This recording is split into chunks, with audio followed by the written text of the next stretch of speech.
বর্তমান রাজ্যের শাসক দল তৃণমূল কংগ্রেসের সৌজন্যে রাজ্যের মানুষ দেখতে পাচ্ছে, বুঝতে পারছে সীমাহীন দুর্নীতির লাগামহীন সন্ত্রাস, যার তদন্ত করছে কেন্দ্রীয় গোয়েন্দা সংস্থা ইডি ও সিবিআই।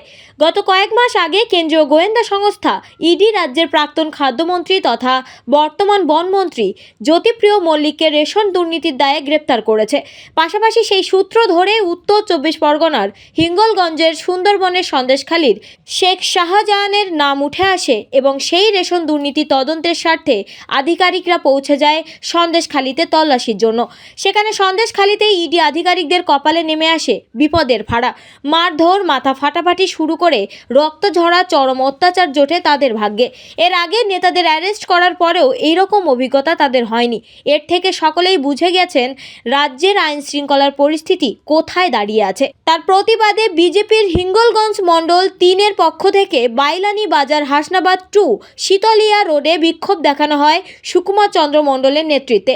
এছাড়াও এই প্রতিবাদে অংশ নিয়েছিলেন মণ্ডল 3-এর যুব সভাপতি রমেশ ঘোষ, GS শঙ্কর দাস, মহিলা মোর্চার সহসভাপতি কল্পনা সর্দার, সম্পাদিকা পূর্ণিমা রায় মণ্ডল সহ একাধিক নেতৃত্ববৃন্দ। হিঙ্গলগঞ্জ মণ্ডল 3-এর সভাপতি সুকুমার চন্দ্র মণ্ডল তিনি বলেন, যে রাজ্যে কেন্দ্রীয় তদন্তকারী সংস্থা তারা নিরাপদ নয়, তারা তদন্ত করতে এসে তাদের মাথা ফাটছে, রক্ত ঝরছে, তাহলে আমরা সাধারণ মানুষ আমাদের নিরাপত্তা কোথায়? এমন প্রশ্ন তিনি রেখেছেন রাজ্য সরকারের কাছে। সন্ত্রাসবাদী সরকারের বিরুদ্ধে বিক্ষোভ।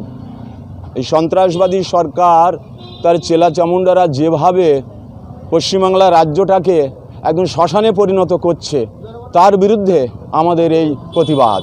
আমরা চাই আইন ব্যবস্থা সঠিক থাকুক, সাধারণ মানুষ ন্যায় পাক, তারা যেন সুরক্ষিত অবস্থায় বসবাস করতে পারে।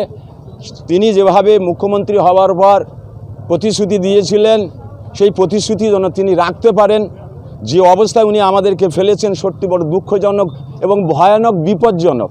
আগামী দিনে যে রাজ্যের জন্য কি হতে চলেছে তার একটা নিদর্শন হলো এই। দেখুন, সমগ্র ভারতবর্ষে এরকম কোনো উদাহরণ নেই।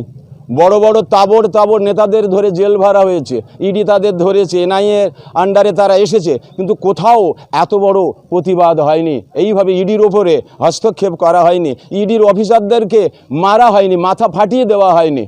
কিন্তু আজ এই সন্দেশখালীর যে রকম লজ্জাজনক ব্যাপার ঘটলো, এর পিছনে কার হাত? এই যে সন্ত্রাসবাদীদেরকে এখানে সহযোগিতা করা হচ্ছে, তাদেরকে নিয়ে একটা গোষ্ঠী তৈরি করা হচ্ছে। এক শ্রেণীর মানুষ কোটিপতি হয়ে যাচ্ছে, আর সাধারণ মানুষরা কিন্তু ভিখারি থেকে যাচ্ছে। তাই তার প্রতিবাদে আমরা এই দীর্ঘদিন ধরে আমরা এই সরকারের কার্যকলাপ দেখে এসেছি। তাই এই সরকার আমরা চাই না। আগামী দিন আমরা সুন্দর করে একটা সরকার গঠন করতে চাই এবং ডবল ইঞ্জিন সরকার গঠন করতে চাই। আমার নাম সুকুমার চন্দ্র মণ্ডল, আমি হিঙ্গলগঞ্জ মণ্ডল 3-এর প্রেসিডেন্ট। কোথায় কি ঘটছে, রাজনৈতিক নাকি সামাজিক নাকি অন্যরকম অনবদ্য ঘটনা, এরকমই সব খবর জানতে হলে চোখ রাখুন এই নিউজ চ্যানেলে। এখন 1 থেকে 10 জেলার খবর হাতের মধ্যেই পেয়ে যাবেন আমাদের চ্যানেল নিউজ 24x7 TV। মুহূর্তের খবর হাতের মুঠোয়।